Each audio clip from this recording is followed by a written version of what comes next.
गुरु परंपरा योग संस्थान में आप लोगों का स्वागत है। हम लोग आज शुरू करेंगे योग उपनिषद यूनिट 3, पेपर 2 जो अपना मेन है योग का, उसका यूनिट 3 हम लोग शुरू करेंगे। 2 जो हम लोगों ने कंप्लीट करा है उसमें 2 चीजें बची हुई हैं, भगवद गीता और योग वशिष्ठ। तो इसको हम लोग बाद में करेंगे, पहले यूनिट 3 के योग उपनिषद जो 8 हैं उसको कंप्लीट कर लेंगे। उसके बाद फिर हम लोग भगवद गीता और फिर योग वशिष्ठ पर आएंगे। यूनिट 3 में क्या है, श्वेताश्वतर उपनिषद पहला उपनिषद पढ़ना है। उसके बाद योग कुंडल्य उपनिषद है, योग चूड़ामण्यक उपनिषद है, त्रिशिखी ब्राह्मणों उपनिषद है और योग तत्व उपनिषद, ध्यान बिंदु उपनिषद, नाद बिंदु उपनिषद और योग राज उपनिषद है। ये सभी 8 उपनिषद आपको सीक्वेंस में याद होने चाहिए और इसमें क्या क्या महत्वपूर्ण है वो दिया हुआ है, क्या हमें पढ़ना है। तो हम लोग आते हैं, पहले 8 मुख्य उपनिषद पहले याद किया हुआ है, एक बार फिर से याद करने की कोशिश करते हैं। 8 योग उपनिषद, श्वेताश्वतर उपनिषद, योग कुंडल्य उपनिषद, योग चूड़ामण्यक उपनिषद, त्रिशिखी ब्राह्मणों उपनिषद, योग तत्व उपनिषद, ध्यान बिंदु उपनिषद, नाद बिंदु उपनिषद, योग राज उपनिषद। और इससे संबंधित क्वेश्चन पूछ दिया जाता है कि कौन सा उपनिषद किस वेद से जुड़ा हुआ है। तो इसका हम लोगों ने फॉर्मूला याद किया था। फॉर्मूला में सभी 8 उपनिषद को सीक्वेंस में वो भी याद हो जाएगा और उस किस वेद से जुड़ा है वो भी याद हो जाएगा। तो उसका फॉर्मूला इस तरह से था, हम लोगों ने पहले इसको कर चुके हैं हम लोग, तो दोबारा बस एक बार छूटते हुए निकल जाएंगे, ज्यादा नहीं पढ़ेंगे इसमें अभी। श्वेता की कुंडली में चूड़ा 3, योग तत्व से ध्यान लगाकर नाद सुना, योगराज हो गए, निमोनिक है। ये 8 योग उपनिषद को सीक्वेंस में याद करने का निमोनिक, श्वेता की कुंडली में चूड़ा 3, योग तत्व से ध्यान लगाकर नाद सुना और योगराज हो गए। उसके बाद है वेद का फॉर्मूला, किस वेद से जुड़ा है, तो काका सासु काका ऋग्वेद लाओ। अब देखो इसको एक बार डिटेल में देख लेते हैं। श्वेता की कुंडली में तो श्वेता की तो श्वेताश्वतर उपनिषद, कुंडली में तो योग कुंडल्य उपनिषद, चूड़ा 3 तो योग चूड़ामण्यक उपनिषद, 3 हो गया त्रि मतलब त्रिशिखी ब्राह्मण उपनिषद, 3 को त्रि बोलते हैं संस्कृत में। योग तत्व से ध्यान लगाकर तो योग तत्व हो गया योग तत्व उपनिषद, ध्यान लगाकर ध्यान बिंदु उपनिषद, नाद सुना योगराज हो गए, नाद सुना तो नाद बिंदु उपनिषद, योगराज हो गए तो योगराज उपनिषद। ये 8 उपनिषद ऐसे याद हो जाएगा। और इसका हमने कहा कि कैसे जुड़ा हुआ है ये वेद से, तो वेद से ऐसे जुड़ा हुआ है, काका सासु काका ऋग्वेद लाओ। तो काका सासु थोड़ा छोटा कर लेते हैं इसको, हाँ, काका सासु काका ऋग्वेद लाओ। तो का मतलब कृष्ण यजुर्वेद, फिर का, फिर कृष्ण यजुर्वेद, फिर है सामवेद, सुर शुक्ल यजुर्वेद, फिर काका तो कृष्ण यजुर्वेद, कृष्ण यजुर्वेद, ऋग्वेद लाओ तो ऋग्वेद से जुड़ा हुआ है। और अंतिम जो 8वां उपनिषद है वो किसी भी वेद से जुड़ा हुआ नहीं है, योगराज उपनिषद किसी वेद से जुड़ा हुआ नहीं है, ये ध्यान रखेंगे। ठीक है, तो इसमें तो आपके 4 तो उपनिषद हो गए कृष्ण यजुर्वेद से जुड़े हुए, एक सामवेद से, एक शुक्ल यजुर्वेद से, एक ऋग्वेद से। ये फॉर्मूला पहले क्लास में सब लोगों को याद कराया हुआ है और उपनिषद परिचय वाले में ये वैसे भी हम लोग पहले पढ़ चुके हैं बहुत डिटेल, तो इसमें नहीं आएंगे। हम सीधे अब आएंगे योग उपनिषद के। तो पहला उपनिषद दिया हुआ हमारे सिलेबस में वो है श्वेताश्वतर उपनिषद। तो हम श्वेताश्वतर उपनिषद से आएंगे, देखेंगे श्वेताश्वतर उपनिषद क्या है, क्या चीजें बताई गई। दरअसल जो हमारे सिलेबस में है ना कि बस इतना सा पढ़ना है, तो थोड़ा सा उससे कथा कहानी भी है, थोड़ा सा वो भी देख लेंगे ताकि हमें याद रहे, कहानी के हिसाब से पढ़ेंगे तो अच्छा रहेगा। श्वेताश्वतर उपनिषद यूजीसी नेट सिलेबस के मुताबिक योग उपनिषद में पहला उपनिषद है, लेकिन आप ध्यान देंगे कि इसे मुख्य उपनिषद के अंतर्गत भी रखा जाता है श्वेताश्वतर उपनिषद को। जब ईशादी नौ उपनिषद आप पढ़ेंगे ना, जब गीता प्रेस की पुस्तक लेंगे उसमें भी, तो इसे श्वेताश्वतर उपनिषद को कई जगहों पर कई विद्वानों का ऐसा मानना है कि ये मुख्य उपनिषद के अंतर्गत आता है और ये 11वां मुख्य उपनिषद इसको माना जाता है। बहरहाल हम इसको योग उपनिषद में पढ़ रहे हैं। इसके मंत्रों को साक्षात किस ऋषि ने किया हुआ है? तो श्वेताश्वतर नाम के ऋषि हुए। उन्होंने जो मंत्र को साक्षात किया और ईश्वर के बारे में, परमात्मा के बारे में बताया, वो सब श्वेताश्वतर उपनिषद में है। तो श्वेताश्वतर ऋषि के नाम पर ही इस उपनिषद का नाम श्वेताश्वतर उपनिषद पड़ा। ध्यान रखिए। श्वेताश्वतर उपनिषद में कुल 6 अध्याय हैं। कितने अध्याय हैं? तो 6 अध्याय हैं श्वेताश्वतर उपनिषद में। किससे जुड़ा हुआ है? तो काका सासु, तो का है पहला, तो कृष्ण यजुर्वेद से जुड़ा हुआ है। 6 अध्याय में कुल कितने मंत्र हैं? टोटल 113 मंत्र हैं। मंत्रों की संख्या है 113 श्वेताश्वतर उपनिषद में। और हमने पहले ही कहा यूजीसी नेट जेआरएफ सिलेबस के मुताबिक दूसरा और छठा अध्याय बहुत महत्वपूर्ण है। अब हम लोग लेकिन देखेंगे पहले अध्याय से, क्योंकि और छोर पता होना चाहिए तो थोड़ा सा आनंद भी आएगा। जितना पढ़ना उससे थोड़ा ज्यादा पढ़ लिया, क्या पता क्वेश्चन पूछ दे। तो प्रथम अध्याय से हम लोग शुरू करते हैं। प्रथम अध्याय में शुरुआत कुछ इस तरह से हुई है श्वेताश्वतर उपनिषद की। कहते ब्रह्म के बारे में जिज्ञासा रखने वाले कुछ साधकों के बीच में सत्संग हो रहा था। तो कुछ साधक सत्संग कर रहे थे किसके बारे में? ब्रह्म के बारे में, कि ब्रह्म क्या है, परमात्मा क्या है। और वे आपस में जिज्ञासा बस कह रहे हैं एक दूसरे से, हे ब्रह्म को जानने वाले ऋषिगण, इस जगत का मुख्य कारण वो ब्रह्म है। हम सब किससे उत्पन्न हुए हैं, किससे जी रहे हैं, किसमें हम स्थित हैं, किसके अधीन रहते हुए हम सुख दुख की व्यवस्था से बंधे हुए हैं। ये जो संसार चक्र चल रहा है उसके बारे में पूछा गया है और उसी का पूरा अब जवाब आएगा। सत्संग में इस तरह के विचार रखकर सब आपस में चर्चा करने लगे कि इस विषय पर जिनको जो ज्ञान हो दें। सवालों के जवाब पर मंथन होने लगा।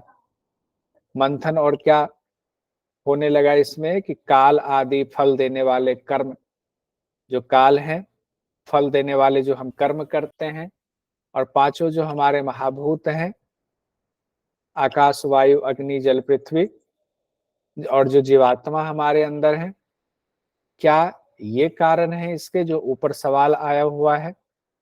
क्या इनकी कारण कर्ता जो सवाल है, जगत का मुख्य कारण वो ब्रह्म कौन है, हम सब किससे उत्पन्न हुए हैं, किससे जी रहे हैं, किस में स्थित हैं, किसके अधीन रहते हुए सुख दुख की व्यवस्था से बंधे हुए हैं। तो इन लोगों ने ये विचार किया कि क्या काल आदि फल देने वाले कर्म हैं इसकी वजह, क्या उसी से बंधे हैं? क्या पांचों महाभूत इसके कारण है हमारे सवालों के, या जीवात्मा है इनके कारण ऐसा हो रहा है? तब तो काफी विचार करने के बाद इन्होंने कहा कि ये काल आदि के समुदाय जगत का कारण नहीं हो सकते। पहले अपने ही एक निष्कर्ष पर पहुंचे, उस निष्कर्ष को खुद ही फिर काट दिए। कहते हैं ये काल आदि के समुदाय जगत का कारण नहीं हो सकते हैं, क्योंकि वे चेतन आत्मा के अधीन हैं। जीवात्मा, अब उसके बाद आते हैं कि जीवात्मा क्या जीवात्मा है? कहते हैं जीवात्मा भी इस जगत का कारण नहीं हो सकता, क्योंकि जीवात्मा भी सुख दुख रूपी प्रारब्ध के अधीन है। वो भी सुख दुख रूपी प्रारब्ध से जुड़ा हुआ है। ठीक है। उसके बाद आते हैं, कहते हैं जब इस तरह का विचार विमर्श हुआ सब लोगों ने में, तो कोई समाधान नहीं निकला उनको, ना जीवात्मा ना प्रकृति ना जो है जीवात्मा से उनको लगा कि ये ब्रह्म हो सकते हैं, ना ही सबके कर्ता धर्ता है। तो कौन है वो सुपर पावर, कौन चला रहे हैं? तो इन लोगों ने क्या किया, सभी ऋषियों ने, ज्ञानी पुरुषों ने, वो ध्यान में मग्न हो गए। कहा ध्यान के द्वारा हम जानने की कोशिश करते हैं कि आखिर हमारे सवालों का सही जवाब क्या है। वे ध्यान में मग्न हो गए, स्थित हो गए ध्यान में। तब उन्होंने अपने गुणों से ढकी हुई परमात्मा के स्वरूप शक्ति का साक्षात्कार किया। जब ध्यान करने लगे तो ध्यान में क्या देखा कि परमात्मा स्वरूप शक्ति ही जो है उसी से सब कुछ हो रहा है। तो उन लोगों ने कई चीजें देखी, एक ही चीज नहीं देखी, देखा कि वो परमात्मा कैसे छिपे हुए हैं और कैसे उनके ऊपर लेयर पे लेयर चढ़ा हुआ है, कैसे पर्दा पड़ा हुआ है। तो उन लोगों ने देखा कि वो परमात्मा अकेले ही काल से लेकर आत्मा तक संपूर्ण कारणों का, जो वो लोग कारण ढूंढ रहे थे, जो सवाल थे, सबके अधिष्ठाता अकेले परमात्मा है। अकेले एको देव, सिर्फ एक देव ही वही है। ध्यान करने वाले ऋषियों ने संपूर्ण संसार को देखा कि उसी एक परमात्मा से बंधे हुए हैं। और इसका फिर उन लोगों ने वर्णन किया है कि उन लोगों ने किस तरह से इस पूरे संसार को उस परमात्मा से बंधे हुए देखा। तो देखा क्या, कि संसार रूपी चक्र को, जिसमें एक नेमी है जो 3 घेरों वाला है, सतरजतम। नेमी मतलब जो सबसे अंदर वाला केंद्र है, और उस वो क्या है, 3 घेरा वाला है। तो 3 घेरा क्या है, सतरजतम का 3 घेरा है। देखिए सांख्य दर्शन में भी वहीं से शुरुआत हुई थी, सतरजतम से, प्रकृति के 3 गुण से। अब कहा गया है कि 16 सिरों वाला है वो, यानी पूरे संसार जो है 16 सिरों वाले हैं। कैसे? मन, बुद्धि, अहंकार, आकाश, वायु, तेज, जल, पृथ्वी, इनके स्थूल रूप कुल 16 हुए। तो 16 सिर वाला है जो पूरा संसार, जो एक ब्रह्म से जुड़ा हुआ है। 50 अरों वाला है, अंतःकरण की वृत्तियों के 50 भेद इस उपनिषद में इस तरह से कहे गए हैं, व्याख्या में है। हालांकि मंत्र में तो सिर्फ 50 अरे ही कहा गया है कि 50 अरे वाला है ये संसार, जो बंधा हुआ है उस परमात्मा से। 20 सहायक अरे भी है। अरे क्या होता है कि पहिया होता है ना, बैलगाड़ी वगैरह पहिया देखेंगे या साइकिल देखेंगे, तो स्कोप जो होता है ना साइकिल में, जो डंडी लगी होती है केंद्र से, उसको अरे बोलते हैं। तो 50 अरे और 20 सहायक अरे है। तो 20 सहायक अरे कहा गया, 10 इंद्रिया, 5 विषय, 5 प्राण को व्याख्याकारों ने ये कहा है कि ये है। 6 अष्टक वाले हैं, तो कहा गया 8 चीजों के 6 समूह हैं। यानी पूरे संसार का जो है पूरा उसकी व्याख्या कर रहे हैं, जो दिख रहा है। कहते हैं अनेक रूपों वाले एक ही पास से, पास मतलब एक ही बंधन से युक्त है। मार्ग के 3 भेद वाले हैं, यानी कि 3 लोक और उसके रास्ते, तीनों लोक उन्हीं से जुड़े हुए, ये सब ध्यान में देख रहे हैं। कहते 2 निमित्त हैं, पुण्य पाप कर्म और मोह रूपी नाभि वाले, यानी अज्ञान रूपी केंद्र। यानी सब इसमें उलझे हुए हैं। और सबके नियमन करता कौन है? वो परमात्मा एक ही है, बहुत सारे नहीं है। कहते साधकों ने और ध्यान में क्या देखा, एक बार इसको पढ़ लेते हैं, कम से कम मोटा मोटा हमें जानकारी रहे, बहुत व्याख्या, बहुत अंदर हम नहीं जा रहे। उन्होंने देखा संसार कैसे बंधा हुआ उस परमात्मा से, कैसे ब्रह्मांड है। कहते 5 स्रोतों से युक्त विषय रूपी नदी को देखा। 5 स्रोतों से युक्त विषय रूपी नदी है जिसमें इंसान घिरा हुआ है। 5 स्थानों से युक्त होकर टेढ़ी मेढ़ी चाल से चलने वाले, यानी संसार की टेढ़ी मेढ़ी चाल को देखा। 5 स्थानों से उत्पन्न होकर के टेढ़ी मेढ़ी चाल से चलने वाली है ये जीवन, ये संसार। 5 प्रकार से ज्ञान आदि कारण मन ही है, यानी मन ही जो है ज्ञान आदि का कारण। मन ही संकल्प विकल्प करता है, मन ही कहता है कि हमें जो है यूजीसी नेट करना, मन ही कहता है कि हमें रसगुल्ला खाना है, तो मन ही ज्ञान भी कराता है, चलो ज्ञान में जाए। 5 भंवर भी उसमें दिख रहे हैं, ऐसा भंवर है जिसमें फंस रहे हैं, और भंवर में फंसेंगे तो निम्न योनि में जाएंगे। दुख रूप प्रवाह के वेग से युक्त है। 5 पर्वों वाली और 50 भेदों वाली नदी को जान लिया ध्यान में देख करके, यानी कि पूरे संसार सृष्टि को जान लिया। और क्या देखा कि ये जो जगत है, जो इतने इसमें पेच है फंसे हुए, और ये सारे पेच में क्या हो रहा है, इसको ब्रह्म चक्र का नाम दिया गया है। ब्रह्म का ही पूरा चक्र है, सृष्टि है। उसमें जीवात्मा जो है वो घुमाया जा रहा है, कभी यहाँ कभी वहां कभी वहां। और जीवात्मा भी बड़े आनंद लेकर के, कभी दुखी होकर कभी सुखी होकर के उसमें विचरण कर रहा है। और जीवात्मा को हंस कहा गया है। हंस, ध्यान रखिए। हंस जो है इसमें घूम रहा है। और कहते हैं कि जीवात्मा कब तक घूमता है इधर उधर, जब तक वह खुद को परमात्मा का प्रिय नहीं बना लेता है, या परमात्मा को प्रिय नहीं, उनमें नहीं मिलने की इच्छा रखता, नहीं मिल जाता है, तब तक वो हंस घूमता रहता है।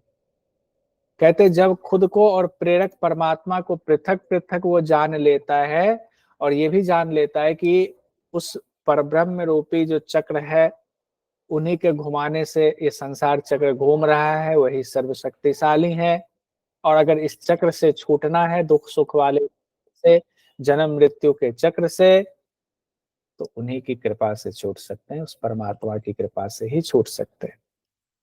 तब वो उसकी बुद्धि अब परमात्मा की तरफ जाती है, तब उसकी बुद्धि संसार की तरफ से विरक्त वैराग्य उत्पन्न होने लगता है, तब वह परमात्मा से स्वीकृत होकर के अमृत भाव को प्राप्त हो जाता है। कहते जो उस अविनाशी अक्षर को जान लेता है, यानी उस परब्रह्म को जान लेता है, उसी के परायण हो जाता है, क्योंकि जब तक नहीं जानता तब तक उनके जाल में फंसा हुआ है। जब जान लेता है कि यही जाल फेंके, ये सब कुछ तो इन्हीं का है, लेकिन रास्ता हमारे पास है उन तक पहुंचने का, जब ये सब जान लेता है तो सारे योनि के सारे जो जितने योनियां हैं उनके चक्र से मुक्त हो जाता है और परमात्मा में लीन हो जाता है।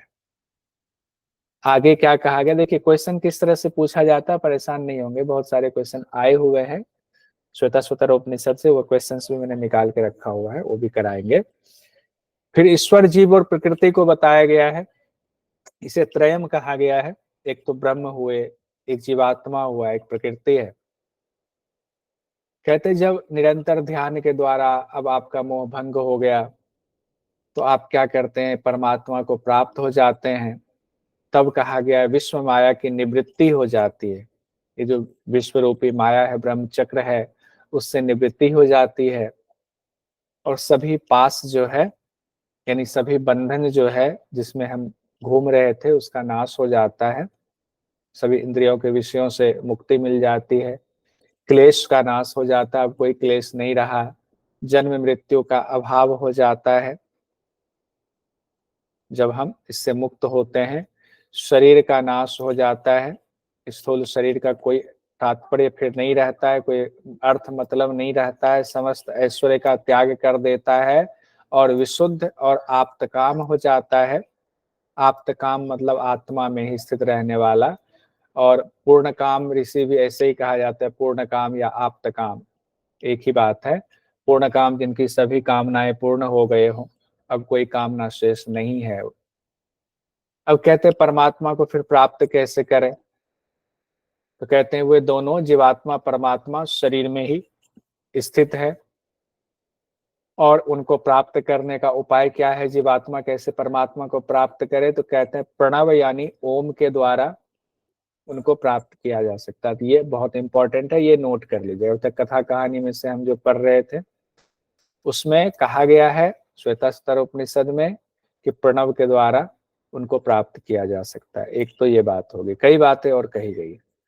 कहते हैं प्रणव के द्वारा यानी ओम के द्वारा किस तरह से प्राप्त करें, तो कहते हैं जिस तरह दो अग्नियों के मंथन से अग्नि पैदा होती है, उसी तरह शरीर में परम पुरुष को प्राप्त करने के लिए शरीर के नीचे की अग्नि और प्रसव को प्रणव को ऊपर की अग्नि बना करके ध्यान के द्वारा परम देव परमेश्वर को जाने।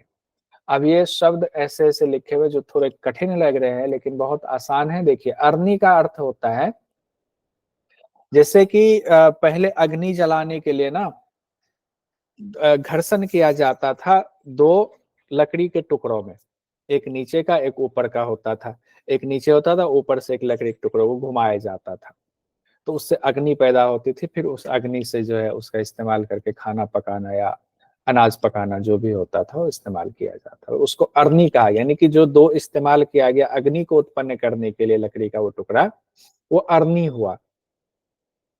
कहते हैं कि उसी तरीके से उसमें से उस दो अग्नि में से एक को शरीर बनाइए और एक को ओम बनाइए। तो किसको शरीर किसको ओम बनाइए, तो कहा गया नीचे वाला जो अग्नि है उसको शरीर बनाइए, और ऊपर वाला जो अग्नि है उसको ओम बनाइए, प्रणव बनाइए, और उसी से ध्यान के द्वारा बिल्कुल लगे रहिए, मंथन करते रहिए, तो परम देव परमेश्वर, एक देव जो परमेश्वर ब्रह्म है, उनका दर्शन हो जाएगा।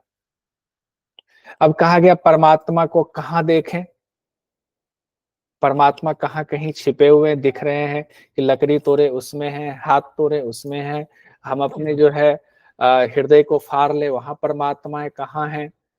तो पहले उनके बारे में कहा गया है, जैसे तिल में तैल होता है, दही में घी छिपा होता है, अरनी यानी कि दोनों जो अरनी है ऊपर नीचे उसमें आग छिपी होती है, वैसे ही परमात्मा हमारे हृदय गुफा में छिपे हुए हैं। इनको कैसे प्राप्त करेंगे? सत्य के द्वारा, तप के द्वारा ग्रहण किया जाएगा। अगर आप बहुत झूठ बोलते हैं और लोगों को बेवकूफ बनाते हैं, बेईमान हैं, तो आपको कभी परमात्मा के दर्शन नहीं हो सकते। बहुत सारे लोग कहते हैं कि ऐसे लोगों को जो बेईमानी करता है वो कैसे उनको इतनी संपत्ति बना लेता है, तो उनकी संपत्ति जाते भी देर नहीं लगती है। हमें लगता है कि उस कुछ समय के लिए दिखने में बहुत संपत्ति बना लिया, बहुत बंगला ले लिया, बहुत गाड़ी ले ली, जब जाता है तो बहुत बुरी तरीके से जाता है। इसीलिए उससे प्रभावित ना हो। उसके बाद कहा गया है, तो ओंकार के द्वारा, किन्हीं का माइक खुला है, कुछ कहना चाह रहे हैं या ऐसे ही माइक खुल गया? पहले तो बताया गया ओंकार से परमात्मा को प्राप्त करेंगे, और परमात्मा कहाँ है? तो परमात्मा हमारे अंदर ही है, हृदय गुफा में छिपे हुए हैं। सत्य और तप के द्वारा, ओंकार के द्वारा उनको क्या करेंगे? ध्यान योग से प्राप्त करेंगे। तो प्रधान उपाय क्या है? ओंकार के द्वारा ध्यान लगा करके उनको प्राप्त करेंगे। अब दूसरे अध्याय में आते हैं कि ध्यान की प्रक्रिया क्या बताई गई है, कैसे ध्यान करना है। कहते हैं ध्यान शुरू करने से पहले ईश्वर की प्रार्थना करेंगे। हम ईश्वर को प्राप्त करने जा रहे हैं, ओंकार के द्वारा हम उनका ध्यान करेंगे, लेकिन उससे पहले उनकी प्रार्थना भी करेंगे। प्रार्थना किस चीज के लिए करेंगे? कि हमारी जो वृत्तियां हैं इतनी, वो वृत्तियां शांत हो जाए। वृत्तियां शांत होगी तभी परमात्मा का दर्शन होगा। तो प्रार्थना में ऐसे कहा जाता है, हे सविता देव, सबको उत्पन्न करने वाले परमात्मा, तत्व की प्राप्ति के लिए हमारे मन बुद्धि को अपने स्वरूप में लगाते हुए विषयों को प्रकाशित करने वाली अग्नि आदि देवताओं को ध्यान में रखते हुए उसे बाह्य विषयों से लौटाए और हमारे इंद्रियों में स्थित कर दे, हे सविता देव, जिससे हमारी इंद्रियां स्थित हो जाए। सारा तो जड़ यही है, जब आप ध्यान लगाने बैठते हो क्या होता है? मन भागता है। पहले थोड़ी देर तो ध्यान लगा, फिर मन जो है संकल्प विकल्प में लग जाता है।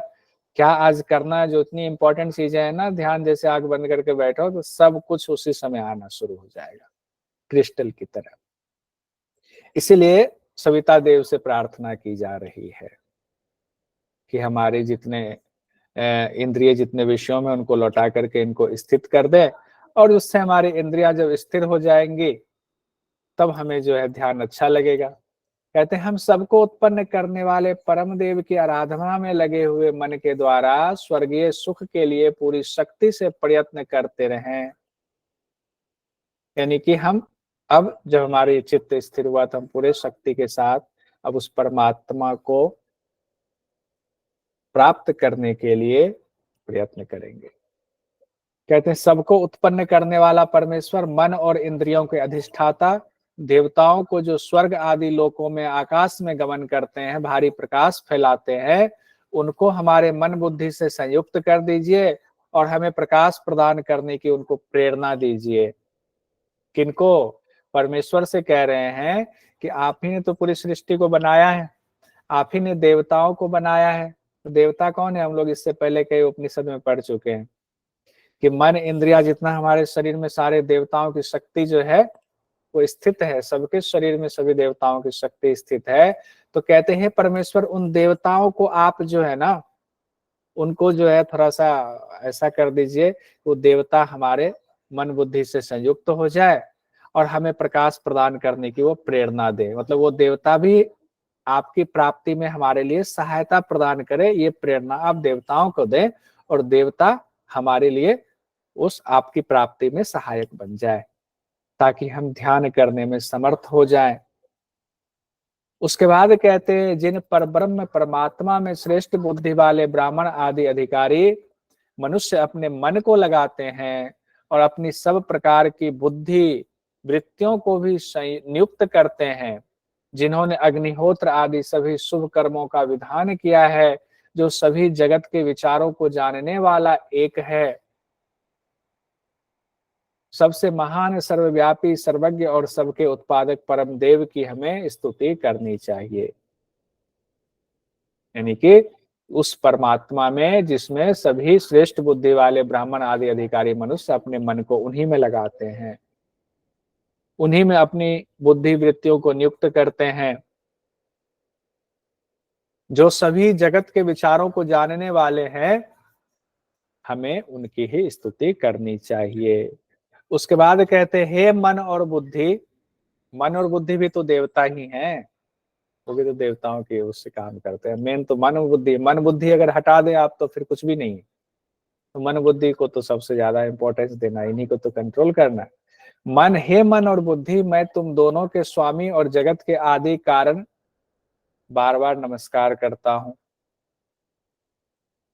मन बुद्धि के भी शासक कौन है? पर ब्रह्म ही है। कहते हैं मेरे द्वारा जो परमात्मा की महिमा का अभी वर्णन किया गया अभी अभी, वह विद्वान पुरुष की कीर्ति के समान संपूर्ण जगत में व्याप्त हो जाए और हमारे मन में तो हमेशा व्याप्त रहे, कि वो उसी भाव में हम हमेशा रहे। उसे अविनाशी परमात्मा के वे सभी पुत्र जो दिव्य लोकों में निवास करते हैं, वो भी सुने जो हमने महिमा कही है अभी परमात्मा की। तो परमात्मा के जितने पुत्र हैं जो उनसे उत्पन्न हुए हैं, जो अलग अलग लोकों में रहते हैं, निवास करते हैं, वो भी इस बात को सुने परमात्मा के गुण क्या है।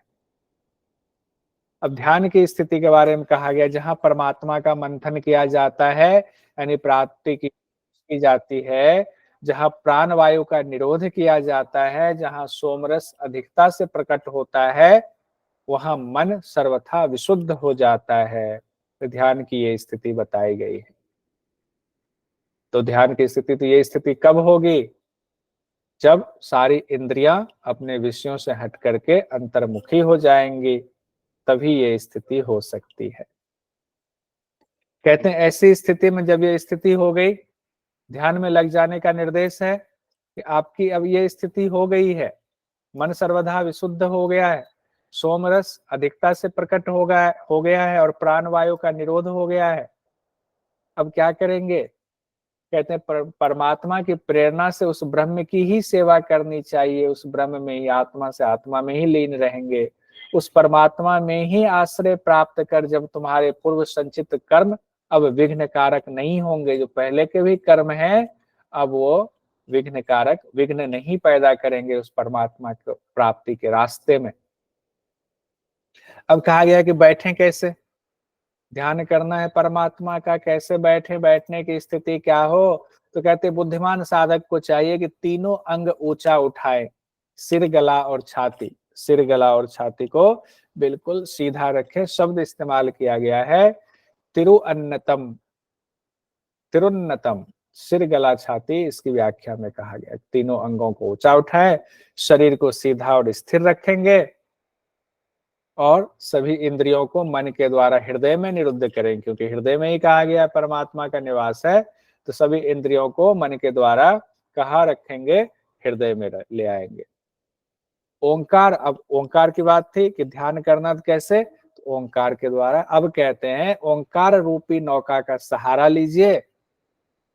जब ओंकार रूपी नौका आ जाएगी तो समंदर में कितनी भी लहरें हो, आप पार हो जाएंगे। सभी भयावह जो लहरें हैं, प्रवाह है, उससे भी आप पार हो जाएंगे।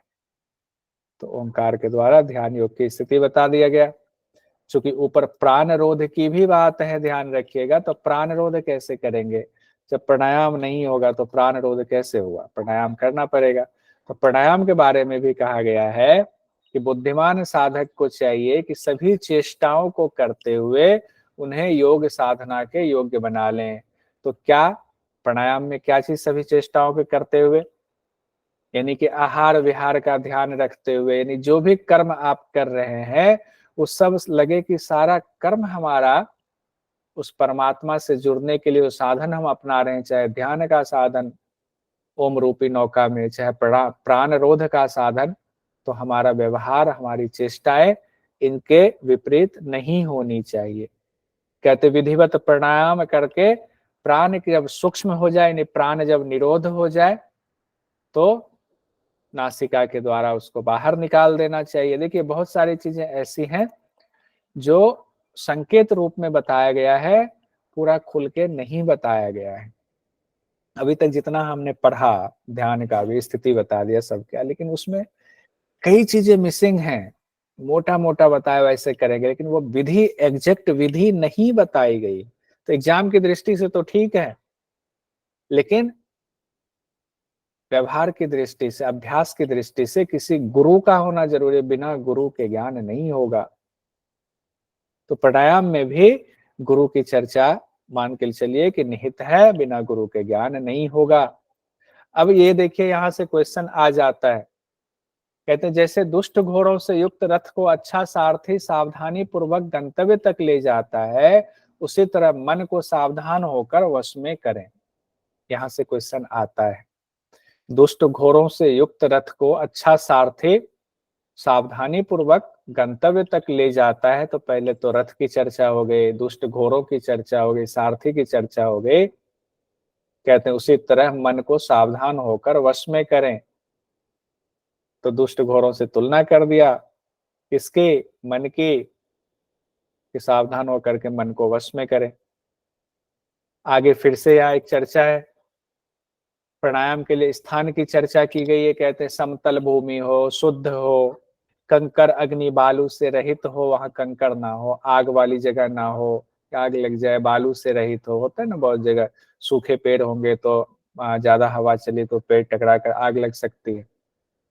कहते शब्द जल आश्रय के लिहाज से अनुकूल हो, बहुत शोरगुल ना होता हो, पानी आसानी से मिल जाए, मठ बनाने लायक माहौल हो, आश्रय हो, इसीलिए शब्द जल और आश्रय शब्द का इस्तेमाल किया गया है।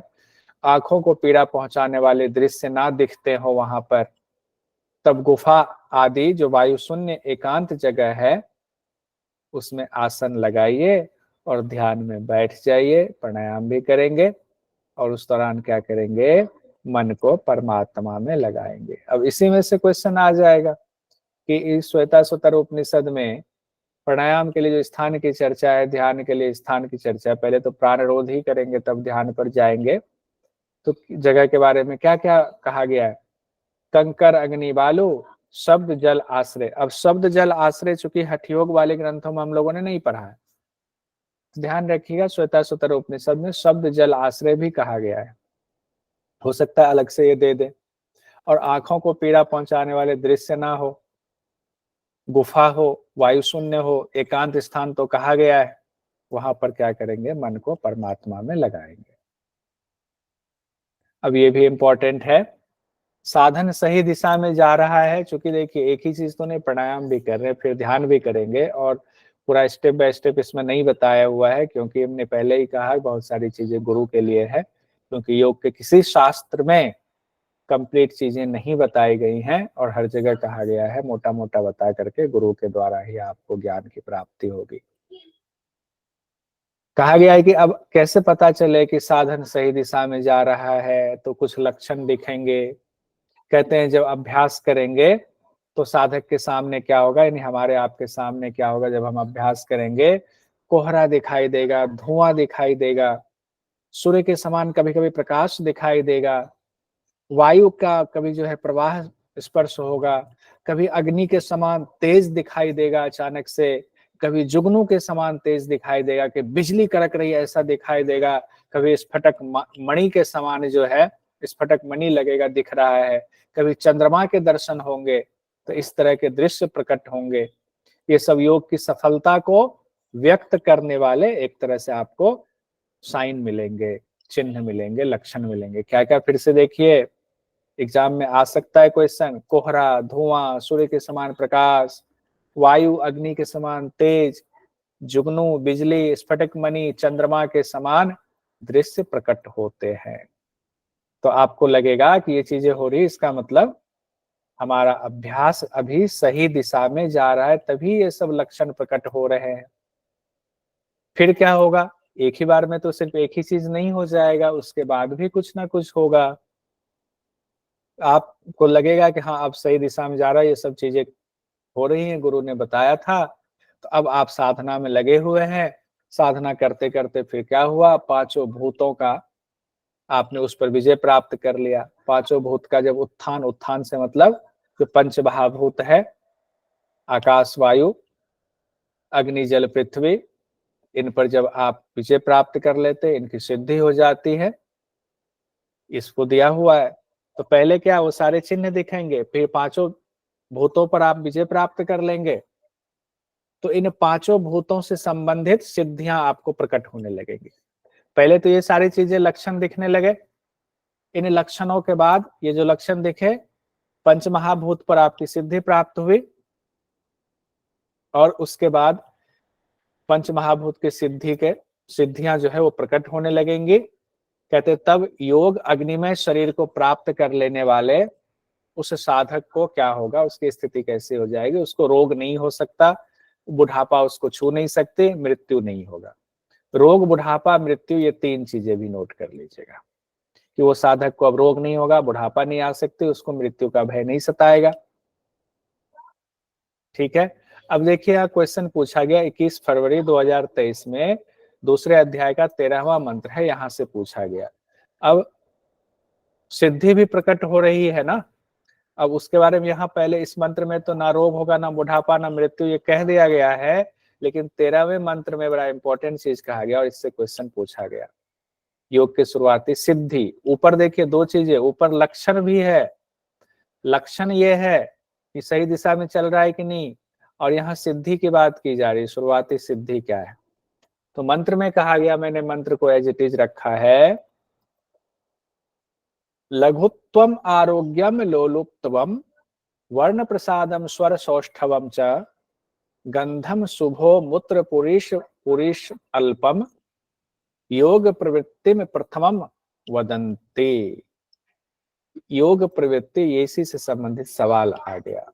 योग में प्रवृत्ति, ये योग प्रवृत्ति के प्राथमिक लक्षण कहे गए, क्या, लघुत्वम आरोग्यम लोलुप्त्वम वर्ण प्रसादम स्वर सौष्ठवम गंध शुभो मूत्र पुरीश पुरीश अल्पम, योग प्रवृत्ति के प्रथम लक्षण है। तो ये चीजें आपको नोट रखना, देखिए क्वेश्चन में भी आ जाएगा। लघुत्वम क्या है, लघुता, लाघवता, शरीर हल्का हो जाएगा, आरोग्यता मतलब शरीर में निरोगी काया हो जाएगा, शरीर में कोई रोग नहीं रहेगा।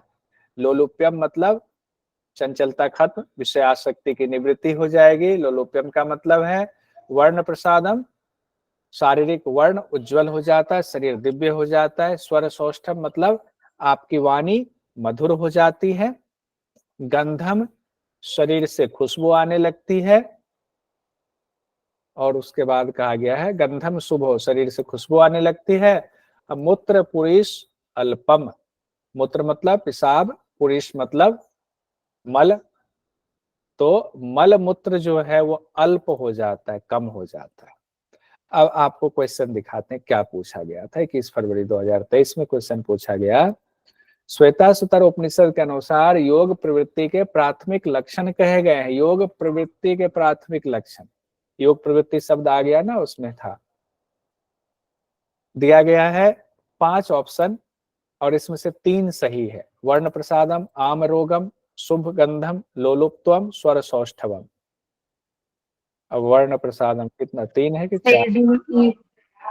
कौन एक क्या है बताइए, शुभ गंध, आरोग्यता है सर।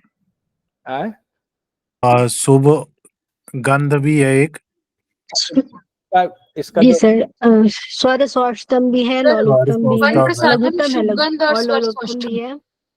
ACE पार्ट, एसी सी वर्ण और, प्रसादन भी होगा, अच्छा एक सेकंड, ADE। ACE लोलुप्त्वम भी तो है, लेकिन अब ये भी तो देखना पड़ेगा, 3 ही चुनना है हमें।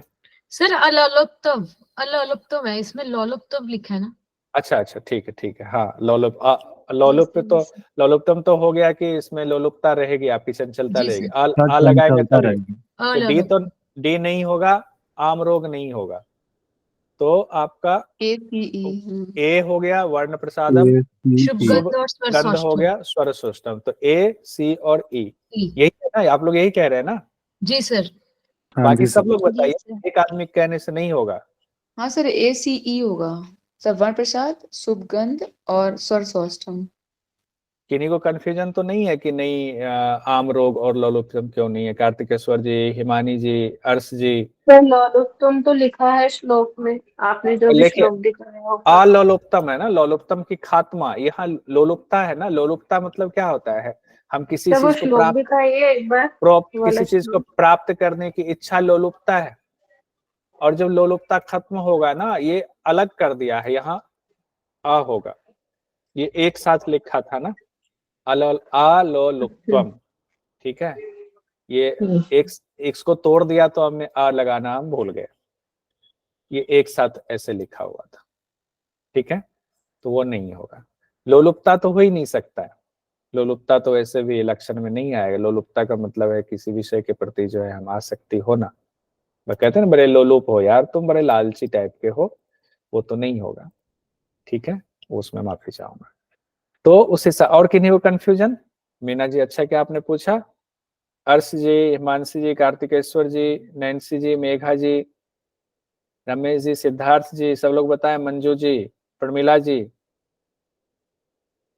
विनोद, विनोद जी आ गए हैं आप, पल्लवी जी, बताइए। किन्हीं को नहीं तो दिक्कत है ना? ठीक है, सब लोगों ने है थम्स अप कर दिया। अब आते हैं, आत्मा की तरह शुद्ध होता है क्या, देख लेते हैं। कहते हैं जिस तरह कोई तेजोमय रत्न मिट्टी में धूसरित होने के कारण छिपा रहता है। अब मान लीजिए कोई रत्न है, एक बहुत जगह पे मिट्टी की खुदाई करते हुए उसमें से हीरा निकलता है ना, तो हीरा तो बाद में धोने के बाद पता चलता है। उससे पहले जब तक वो मिट्टी में धूसरित है तब तक उसका पता नहीं चलता है, लेकिन जब उस पर से मिट्टी साफ कर दी जाती है तब वह अपने असली रूप में चमकने लगता है। उसी तरह हमारे अंदर जो जीवात्मा है वो विषय रूपी जितनी गंदगी है उसमें ढका हुआ है। हम लोग सब विषय रूपी गंदगी में ढके हुए हैं, लेकिन जैसे ही वृत्तियों का निरोध होता है, वृत्तियां इधर उधर जो भाग रही है उसका जब निरोध होना शुरू होता है तो असली स्वरूप में स्थित हो जाता है। तब वह कैवल्य को प्राप्त कर सभी दुखों से कृत्य हो जाता है, फिर कोई दुख नहीं रह जाता है। कहते उसके बाद वह योगी दीपक की तरह आत्म तत्व के द्वारा ब्रह्म तत्व को भली प्रकार प्रत्यक्ष कर लेता है। तब उसके बाद वह योगी दीपक की तरह आत्म तत्व के द्वारा ब्रह्म तत्व को भली प्रकार प्रत्यक्ष कर लेता है। जब वो स्थिति पहुंचेगी तब कहते उसके बाद क्या होता है, तब वह जन्म आदि सभी विकारों से रहित हो जाता है, फिर कोई जन्म उसका नहीं होगा। अचल और निश्चल हो जाता है, सभी तत्वों से रहित हो जाता है। विशुद्ध परमात्मा को तत्व से जानकर सभी बंधनों से छूट जाता है, क्योंकि अब उनको परमात्मा तत्व की प्राप्ति हो जाती है। और परमात्मा की प्राप्ति के लिए पहले आत्म तत्व को जानना पड़ेगा, आत्मा का साक्षात्कार करना पड़ेगा। उसके बाद कहते हैं वह परमदेव परमात्मा सभी दिशाओं में व्याप्त है। वो नहीं है कि एक दिशा से पूर्व दिशा में है, पश्चिम में नहीं है, उत्तर में नहीं है, दक्षिण में नहीं है। वह परमदेव परमात्मा सभी दिशाओं में व्याप्त है। वही परमात्मा सबसे पहले हिरण्यगर्भ का नाम दिया गया है।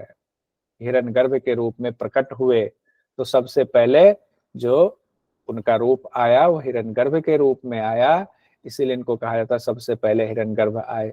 इसीलिए हम लोग मानते हैं सबसे पहले कहते हैं ब्रह्मा भगवान आए तो हिरण्यगर्भ ही ब्रह्मा भगवान होंगे।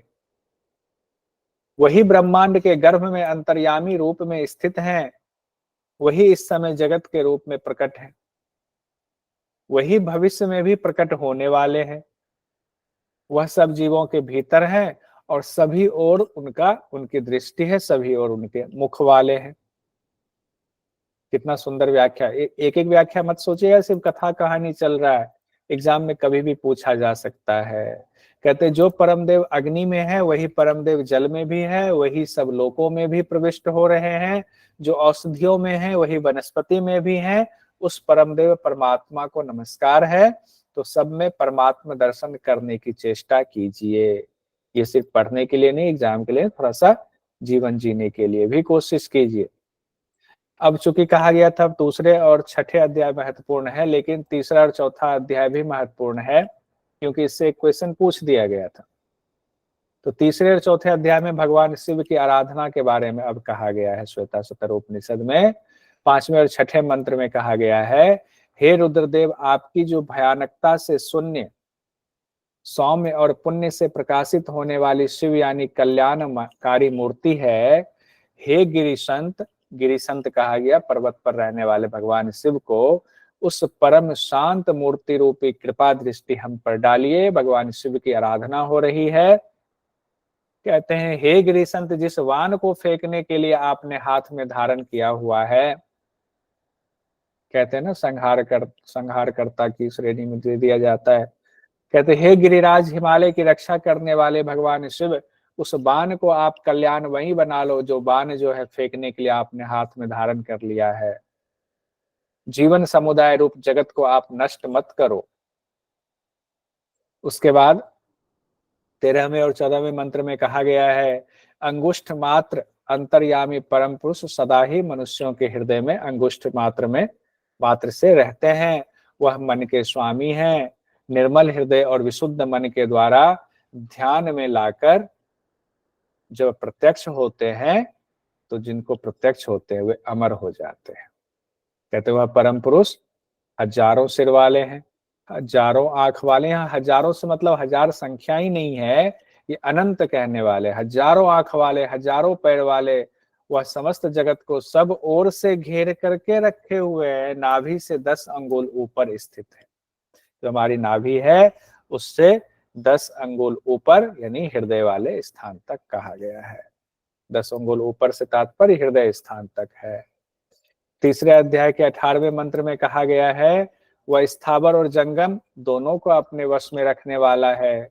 9 द्वार वाले हैं वो, शरीर में स्थित होकर बाहर के जगत में भी लीला कर रहे हैं। ये इन्हीं इस शरीर में, हमारे हृदय में तो है ही, और ये शरीर 9 द्वार वाला है। तो ऐसा ना माने कि परब्रह्म तो सिर्फ अंदर है, बाहर तो है नहीं। अंदर भी है और बाहर भी वो लीला कर रहे हैं। अब देखिए चौथा अध्याय हम पहुंच रहे हैं, इंपॉर्टेंट पढ़ते जा रहे हैं। चौथे अध्याय में मंत्र है जो मुंडक उपनिषद में मंत्र हम लोगों ने पढ़ा था, एज इट इज हु बहू वही मंत्र यहाँ दिया गया है। श्वेताश्वतर उपनिषद के चौथे अध्याय का 6ठा और 7वां मंत्र वही है जो मुंडक उपनिषद के तीसरे मुंडक के प्रथम खंड का पहला और दूसरा मंत्र है। क्या है मंत्र? द्वा सुपर्णा सयुजा सखाया समानम वृक्षम परिस्वजाते तयोरन्यः पिप्लम स्वादवत्य नस्न त्रयन्यो अभिचाकशिति समान वृक्षे पुरुषो निमग्नो अनीशया सोचते मोह्यमानः जुष्टम यदा पश्यन्त नियमिस मत्स्य महिमानमिति वीत शोकः। यानी कि द्वा सुपर्णा सयुजा सखाया है, जो दो है एक ही डाल पे बैठे हैं, दोनों सयुजा हैं, सखा भी है, सुपर्णा भी हैं। तो किनके लिए कहा गया है दोनों? ये जीवात्मा और परमात्मा के लिए कहा गया कि अपने हृदय में ही दोनों है और एक ही वृक्ष पर है। कई बार तो एक ही डाल पे भी बैठा हुआ है, एक साथ रहता है, लेकिन उसके बावजूद वो जीवात्मा परमात्मा की तरफ देखता नहीं है। हमारी दोस्ती, लेकिन हम भूल गए दोस्ती को। दोनों में से एक उस पीपल वृक्ष का स्वाद लेता है, कौन? जीवात्मा, और दूसरा ना खाता हुआ सिर्फ देखता रहता है। हम लोगों ने मुंडक उपनिषद में भी पढ़ा था। दूसरा ना खाता हुआ सिर्फ देखता है। किनके बारे में कहा गया? परमात्मा के बारे में। और जीवात्मा के बारे में कहा गया कि पीपल वृक्ष पर, अश्वत्थ वृक्ष पर उसका स्वाद ले रहा है, कभी पत्तों का, कभी डालियों का, कभी जो है फल का। तो कभी जो है उसको वो परवश हो गया उस पीपल वृक्ष के, तो कभी उसको दुख हो रहा है, कभी सुख हो रहा है, कभी शोक मग्न हो जा रहा है। यह जीवात्मा एक ही वृक्ष पर परमात्मा के साथ होते हुए भी, क्योंकि वृक्ष से उसकी आसक्ति हो गई, शरीर से आसक्ति हो गई, तो शरीर में डूबा हुआ है और इसी वजह से दीनता का अनुभव करता है। दीन मतलब गरीब सा, भिखारी सा, और मोहित होकर शोक करता रहता है। और वो परमात्मा क्या करता है? सिर्फ देखता रहता है, इंतजार करता है कब इसका मन भर जाएगा और ये पलट के कहेगा ये सब बेकार है, फिर हमारा दोस्त हमारे पास मिल जाएगा हमें। अब देखिए 10वां मंत्र 4था अध्याय का है, नवंबर 2021 में इससे सवाल आया हुआ था। मायाम तो प्रकृति विद्यान म्यायिनम तो महेश्वरम तस्यावयम भूते स्तु व्याप्तम सर्वमिदम जगत। माया को प्रकृति समझना चाहिए और मायापति महेश्वर को समझना चाहिए। महेश्वर को मायापति समझना चाहिए, ऐसे कहे। मायापति महेश्वर को समझना चाहिए, तो माया हो गई प्रकृति और मायापति कौन हो गए? महेश्वर। यानी कि भगवान शिव मायापति है और माया कौन है? प्रकृति है। कहते उसी के अंगभूत कारण कार्य समुदाय से यह संपूर्ण जगत व्याप्त है। उसी के अंगभूत कारण से। ये 2021 नवंबर में क्वेश्चन पूछा गया था। क्वेश्चन कहाँ है?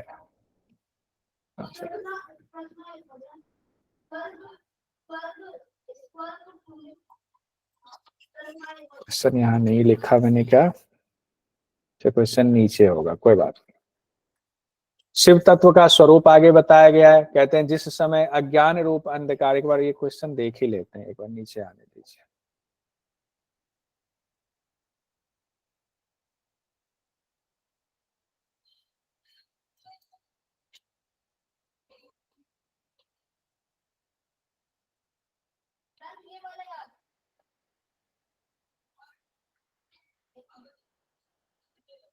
हाँ ये है ना, इसको ऊपर ले जाते हैं तो ठीक रहेगा, बाद में फिर से दोबारा देख लेंगे, कोई बात नहीं।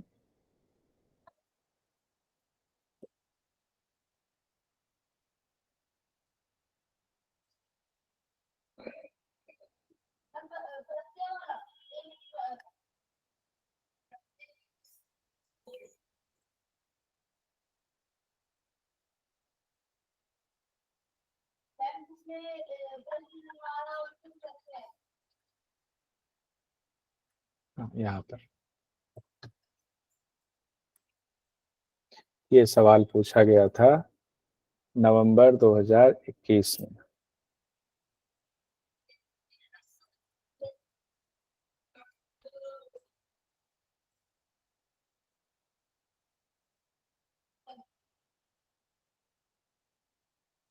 ठीक है, क्वेश्चन देखिए, पूरा का पूरा मंत्र ला करके रख दिया गया। माया तो प्रकृति विद्यानमीयनम तम महेश्वरम। उपरोक्त कथन के द्वारा किस उपनिषद में ईश्वर के स्वरूप का वर्णन किया गया है?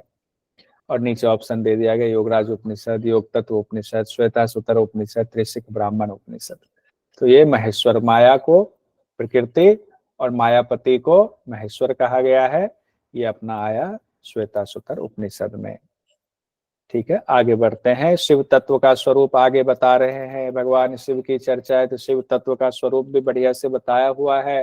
कहते जिस समय अज्ञान रूप अंधकार का सर्वथा अभाव हो जाता है, आपके अंदर कोई अज्ञान अब नहीं बचता है, उस समय प्रत्यक्ष होने वाला तत्व ना दिन होता है ना रात होता है, सम स्थिति वाला होता है।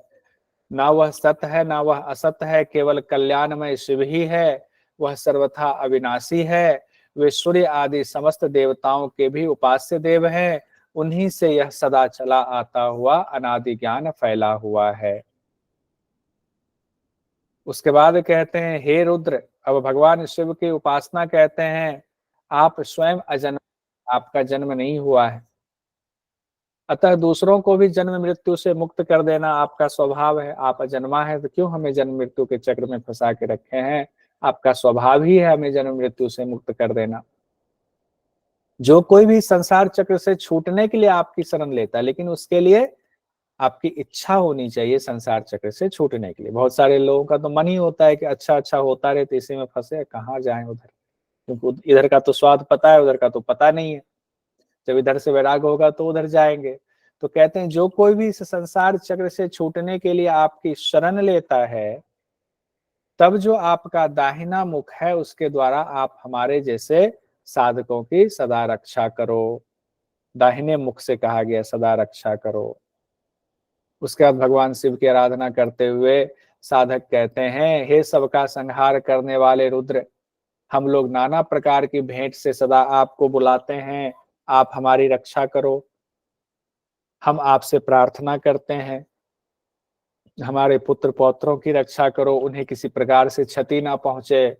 हमारे गायों की, हमारे संपत्ति की, घोड़ों की, अन्य पशुओं की भी रक्षा करें आप। साथ ही जो वीर साहसी पुरुष हैं उनका भी नाश ना हो, यानी अच्छी अच्छी चीजें सब बची रहे। अब आते हैं हम लोग बस अंत की तरफ बढ़ रहे हैं, संपन्न होने की तरफ। 5वें अध्याय में आते हैं। जीवात्मा का स्वरूप बताया गया है। कहते हैं वो अंगुष्ठ मात्र हैं, सूर्य के समान प्रकाश वाले हैं, लेकिन संकल्प और अहंकार से समन्वित हैं। जीवात्मा जीवात्मा है तो आत्मा, लेकिन संकल्प और अहंकार का पर्दा लगा हुआ है, इसलिए वो जीवात्मा हो गया। बुद्धि के और अपने गुण के कारण ही वह सूजे के नोक के जैसे सूक्ष्म आकार वाला है वो जीवात्मा, ऐसा भी निसंदेह देखा गया है। बहुत सूक्ष्म है, सूजे की नोक के समान बहुत सूक्ष्म बताया गया है। तो इसके बारे में कहा गया है कि कितना सूक्ष्म हो सकता है। तो कहते हैं, मान लीजिए एक बाल के नोक के हम 100 टुकड़े कर लें। एक बाल का नोक है इतना पतला सूक्ष्म सा, उसके 100 टुकड़े कर दीजिए, फिर उनमें से एक टुकड़ा को फिर से 100 भाग कर दीजिए। अब एक टुकड़ा वो जितना सूक्ष्म होगा, जीवों का स्वरूप उतना ही सूक्ष्म समझना चाहिए, कितना सूक्ष्म है। और उसके बावजूद, इतना सूक्ष्म होने के बावजूद वो असीम भाव वाला होने में समर्थ है। बस बुद्धि का गुण जो है संकल्प अहंकार से युक्त होने के कारण ही वो एक देशीय हो जाता है, मतलब एक शरीर में बंध जाता है। नहीं तो वो एक देशीय ना, वो तो निराकार हो जाता। अब सवाल आता है कि आप जीवात्मा महिला है या पुरुष है?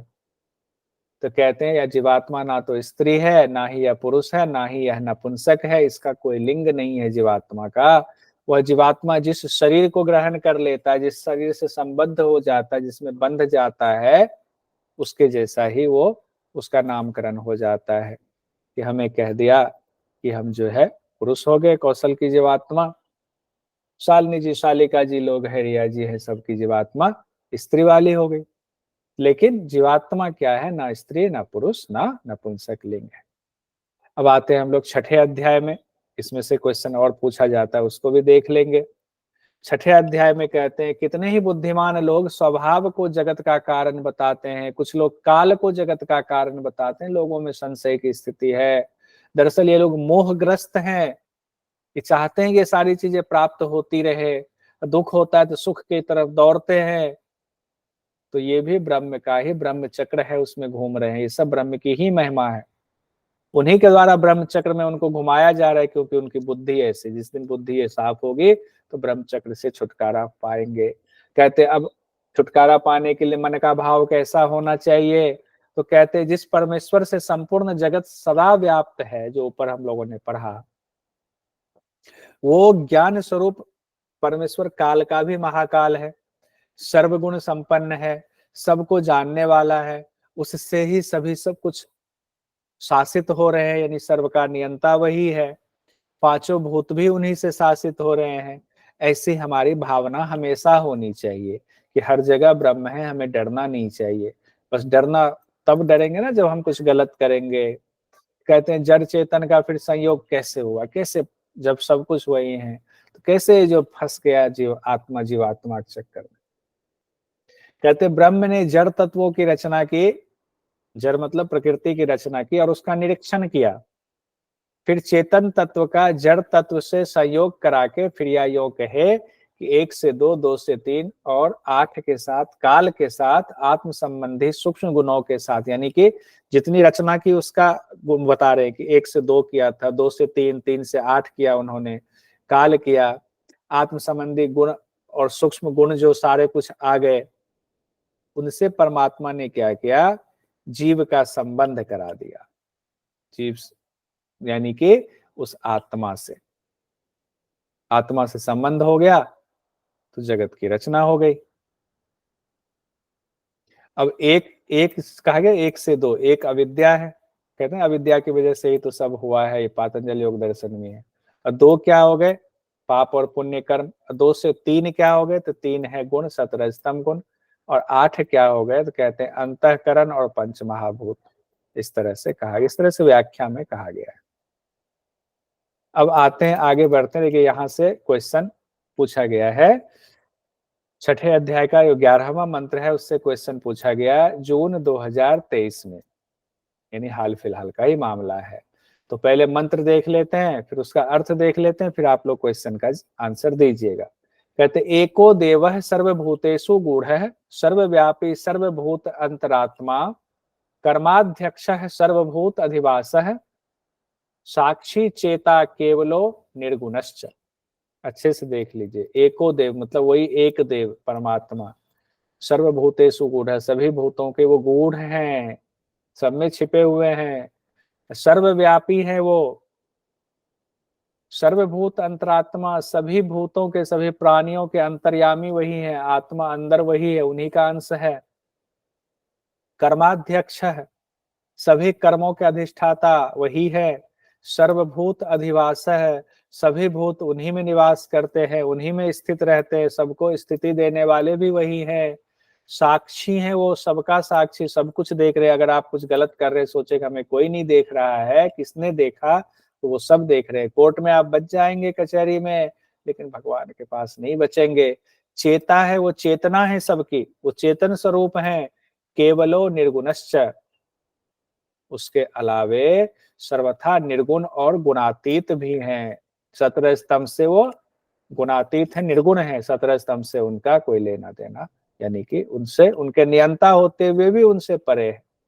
अब क्वेश्चन क्या पूछा गया जून 2023 में, श्वेताश्वतर उपनिषद के अनुसार देव यानी परमात्मा के विषय में कहा गया है। अब देखिए था अचेता चेता सर्वभूतेषु गूढ़ः सर्वभूतेषु अगूढ़ः कर्माध्यक्ष है। अचेता है क्या, पहले एक बताइए, अचेता है क्या? नहीं सर। चेता है। चेता है, यस सर। सर्वभूतेषु गूढ़ः है, यस सर। सर्वभूतेषु अगूढ़ः है, नहीं। Yes sir. ऊपर से 2 हो गया, कर्माध्यक्ष है, यस सर। है सर। तो हो गया, चेता हो गया, सर्वभूतेषु गूढ़ः हो गया, कर्माध्यक्ष हो गया। देखिए एक ऐसे भी कॉमन सेंस भी लगाएंगे ना, तो अचेता तो नहीं होगा। हम लोग इतना उपनिषद पढ़ चुके हैं सब जगह ब्रह्म के बारे में, अचेता कभी नहीं, चेतना कहा गया, चेता। सर्वभूतेषु गूढ़ कहा गया सबका, अगूढ़ तो होगा ही नहीं। और कर्माध्यक्ष कहा गया, तो यहाँ पर उपनिषद के मुताबिक बी, सी और ई होगा। थोड़ा सा संस्कृत भी समझना जरूरी है, क्योंकि संस्कृत के वर्ड नहीं समझेंगे तो समझ ही नहीं पाएंगे बोलना क्या चाह रहे हैं। हाँ, तो इसलिए इस तरह से हमने तैयार किया हुआ। अब आप देखेंगे जो आपके पास नोट्स आया होगा उसमें सारी चीजें नहीं है, क्योंकि ये सब बाद में हर बार इसको वैल्यू एडिशन करते हैं। हर रोज आपके पढ़ाने से पहले 2 घंटा पहले करते हैं, ताजा ताजा रहता है। तो आंसर हमारा हो गया बी, सी और ई। बी, सी और ई, नहीं बी, सी और हाँ ई, कर्माध्यक्ष। ठीक है, इनमें किसी को कंफ्यूजन हो तो बताइए।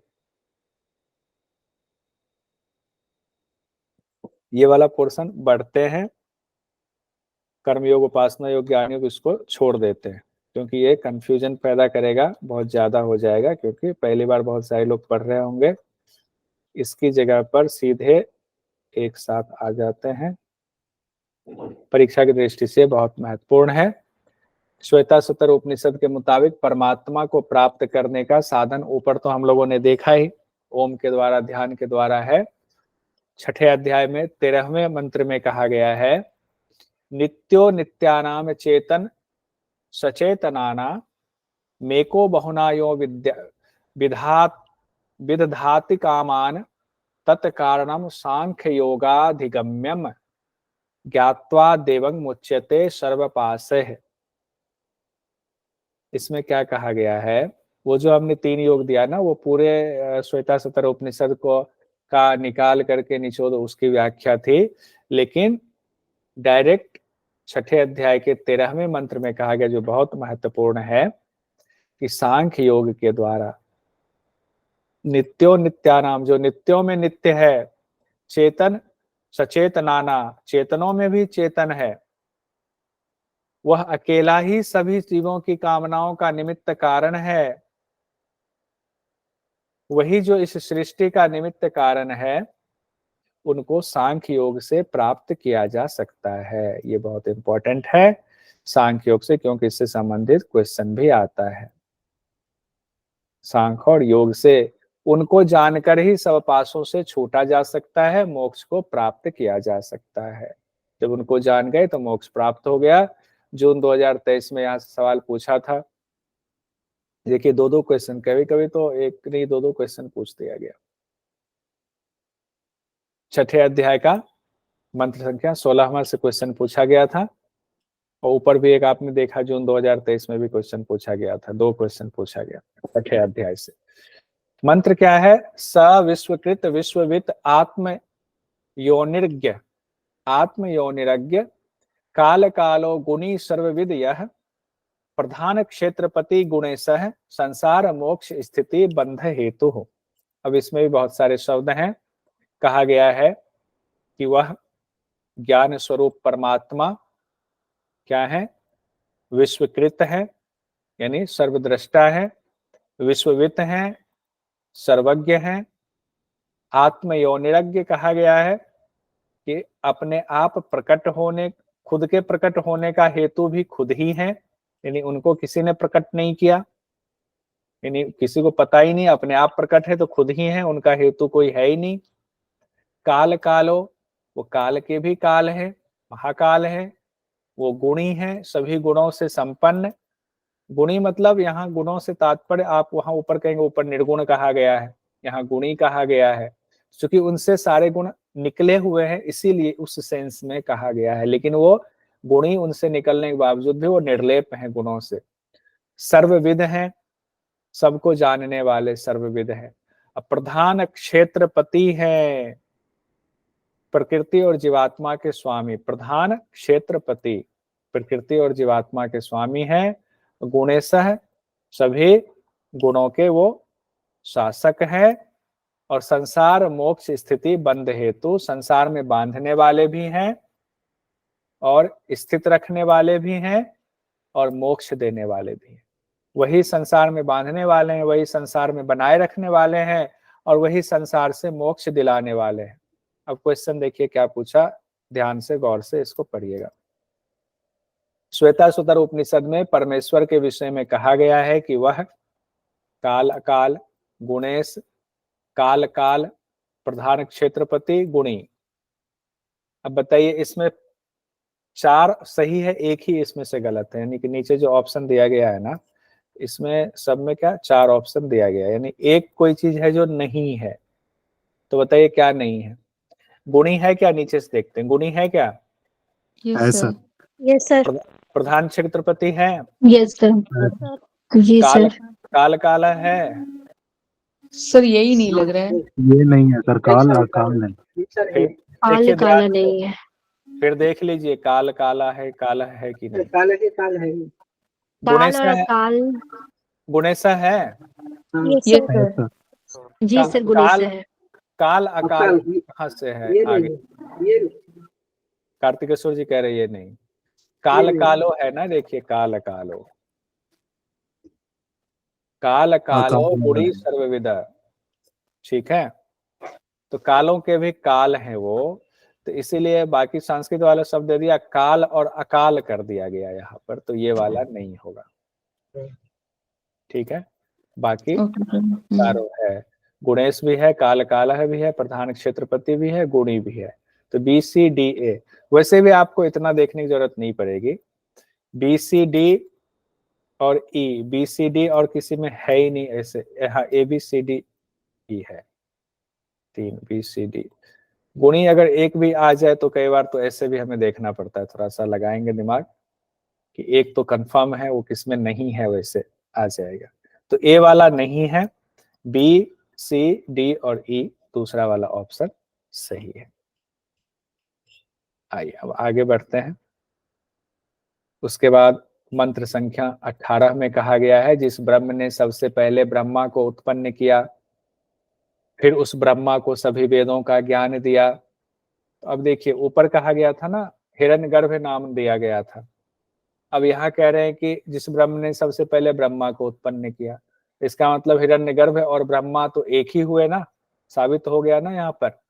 ब्रह्मा को क्या किया उन्होंने, सभी वेदों का ज्ञान दिया, फिर अपने स्वरूप का ज्ञान कराने के लिए अपने भक्तों के हृदय में विशुद्ध बुद्धि को प्रकट करते हैं। उसके बाद आपकी जब बुद्धि शुद्ध होती है तभी आप ब्रह्म के बारे में जानने की इच्छा करते हैं। कहते हैं अतः मैं मोक्ष की इच्छा के लिए उनका आश्रय ग्रहण करता हूँ।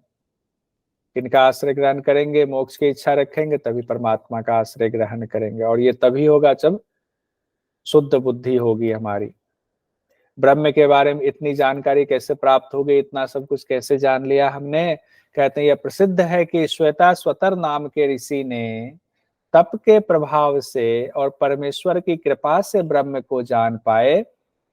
श्वेताश्वतर ऋषि, फिर उन्होंने ऋषि समुदाय से सेवित उनके परम लक्ष्य इस ब्रह्म तत्व का आश्रम के अभिमान से सर्वथा अतीत हुए देहाभिमान शून्य अधिकारियों को भलीभांति उपदेश किया। पहले तो श्वेताश्वतर ऋषि को पता चला, फिर उन्होंने क्या किया, जो इसके काबिल थे यानी जो योग्य थे उनको दिया। कौन थे, देह के अभिमान से शून्य थे, आश्रम के अभिमान से अतीत हो गए, सभी आश्रमों के अभिमान से, उनको भलीभांति उपदेशित किया। लगा कि नहीं ये ब्रह्म ज्ञान देने के योग्य है, अधिकारी है। तो आगे इसकी चर्चा भी कर दी गई, किसे ब्रह्म ज्ञान का उपदेश देना चाहिए, किसे नहीं देना चाहिए। कहते इस परम रहस्यमय ज्ञान के बारे में पूर्व कल्प में वेदांत यानी वेद के अंतिम भाग में अच्छी तरह वर्णन किया गया है कि जिसका अंतःकरण सर्वथा शांत ना हो उसको नहीं देना चाहिए इस ब्रह्म का ज्ञान।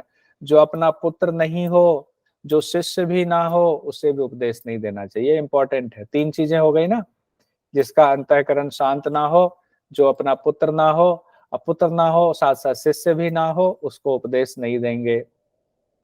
उपदेश किसको करना चाहिए, तो कहते हैं श्वेताश्वतर उपनिषद में, जिसकी परमदेव परमेश्वर में परम भक्ति है।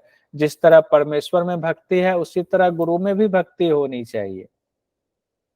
उस महात्मा मनस्वी पुरुष के हृदय में ही ये बताए हुए रहस्यमय अर्थ प्रकाशित होते हैं, जिनमें ये गुण होता है, उसी के हृदय में प्रकाशित होते हैं। इसलिए जिज्ञासु को पूर्ण श्रद्धालु, पहले तो पूर्ण श्रद्धालु परमेश्वर के प्रति, और शिष्य बनना चाहिए तो गुरु में भी परमेश्वर का भाव रखना चाहिए, तभी उनको मिलेगा।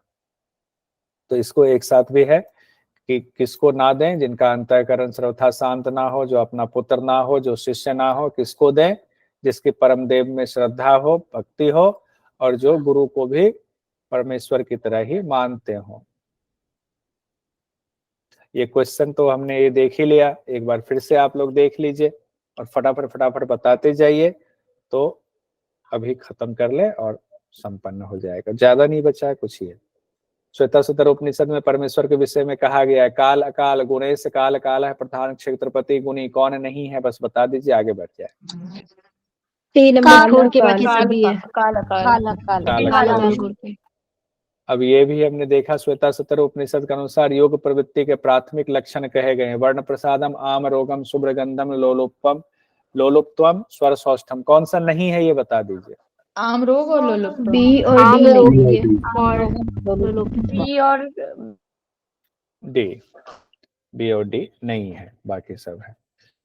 श्वेताश्वतर उपनिषद में ये अक्टूबर 22 में पूछा गया था। ध्यान के अनुकूल स्थान की विशेषता में सम्मिलित नहीं है, बताइए। समतल मरुभूमि नहीं ठीक है, वहाँ बहुत सुंदर ये क्वेश्चन पूछा गया था। अब देखिए ये क्वेश्चन भी पूछा गया था, ये भी उसी समय पूछा गया, अक्टूबर 2022 में ही। श्वेताश्वतर उपनिषद के अनुसार जिस प्रकार सारथी दुष्ट अश्वों से युक्त रथ को अत्यंत सावधानी से लक्ष्य की ओर ले जाता है, उसी प्रकार विद्वान योगाभ्यासी को अत्यंत जागरूक होकर वश में किए रहे। किसको वश में किए रहे? मन को कहा गया था कि मन को उसी तरह वश में किए, साफ साफ वहां कहा गया था।